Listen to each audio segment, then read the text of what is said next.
out the death letter again, but this time I concentrated on the blurred postmark on the envelope. I couldn't make out the city or exact date of mailing, but I could just barely see the year stamp.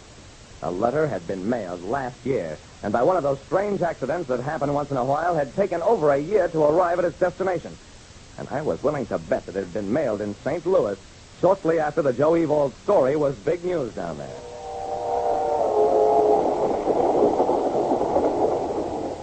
Dawson and I went to St. Louis, and we located Martin Cantrell with practically no trouble at all. In a cemetery. He'd been living under an assumed name, but it was easy enough to track him by description. Maybe he'd meant to kill Warwick. Probably he did. But he died first in a rooming house fire. And what did kill Warwick? A heart attack, brought on by cumulative fear and tension. Like I said, there are many ways of dying. And being frightened to death is just as permanent as any.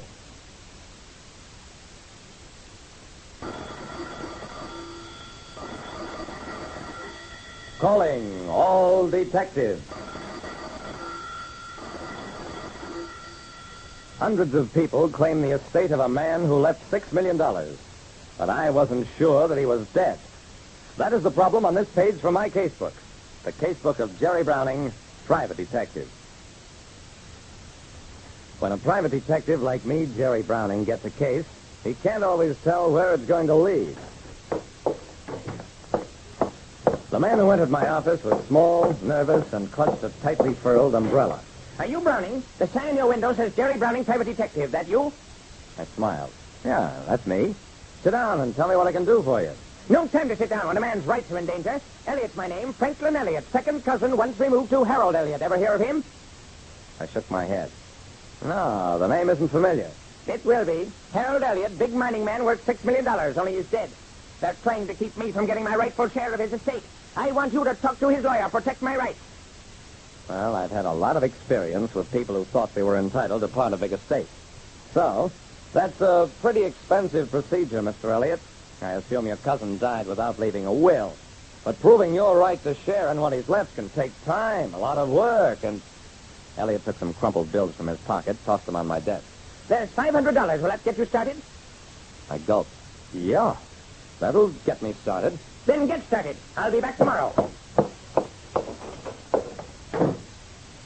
I had no trouble finding the lawyer handling the late Harold Elliott's estate or getting in to see him.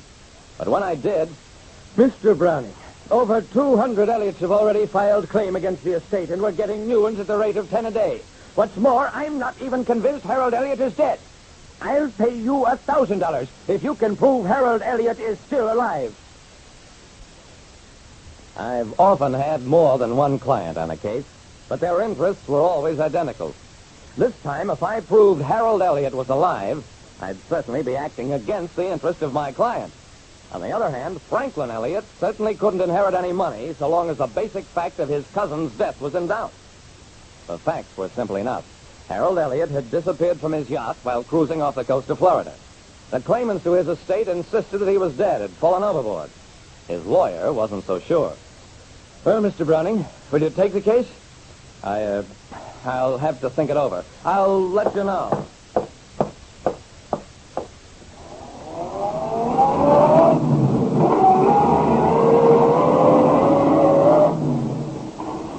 The next day, when Franklin Elliott came around to see me, I still hadn't made up my mind. Well, did you file my claim? Will I get the money? Things don't work that fast, Mr. Elliott. I told you that yesterday. I'm not even sure Harold Elliott is dead. What? Of course he's dead. Lawyer just wants to keep the money for himself, pulling wool over your eyes. Here, do you need some more money? That's when I lost my temper. Look, Mr. Elliott, I haven't done anything yet for the money you've already given me. What's more, I'm not sure I can do anything, so here's your retainer fee back. It really hurt refunding that money, but I did it. Never met such a fool in my life. I'm living at the Corley Hotel. When you change your mind, come around and see me. There's nothing like starting out on a case good and mad.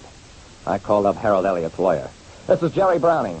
If he'll pay my expenses, I'll try to find out whether Mr. Elliott is alive or dead. But I won't accept any fee unless I prove the thing one way or the other.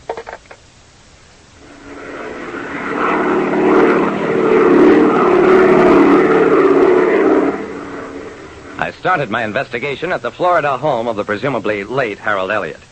And there I was told, "He sure was a queer one, Mr. Harold. Used to be a prospector in Alaska. Made it too late to ever have any real fun out of it."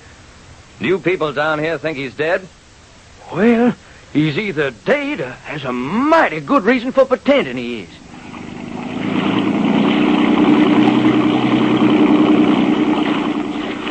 I took a motorboat out to Elliott's yacht anchored offshore, talked to the captain and members of the crew.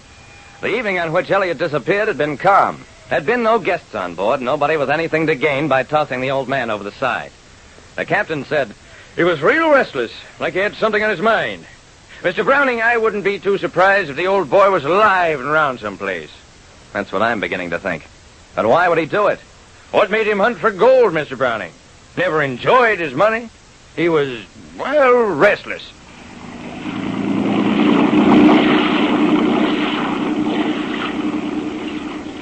It didn't take much effort to prove that Elliott had quite a lot of money with him when he disappeared. But that proved nothing. He always carried a lot of money around. I spent a week working my way up and down the Florida coast trying to find somebody who might have seen a man swim ashore or land in a small boat. I got nothing except cold stares from people who thought I was a revenue agent hunting smugglers.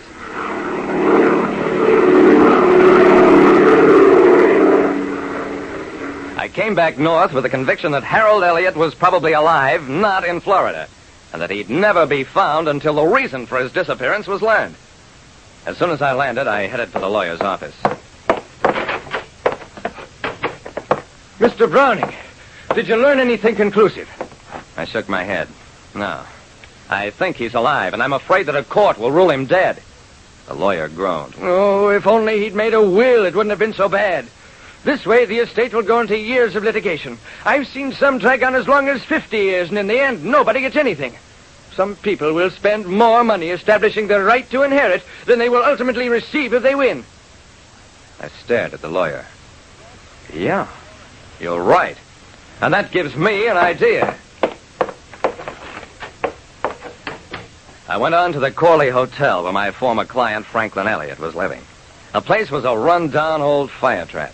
I found Elliott lounging in the lobby and reading a Western magazine. "Hello, Mr. Elliott." Elliott looked up. You, huh? Decided to come to your senses. Get me that money? I nodded. "I'll get you the money, Mr. Elliott. All of it. Because you are Harold Elliott."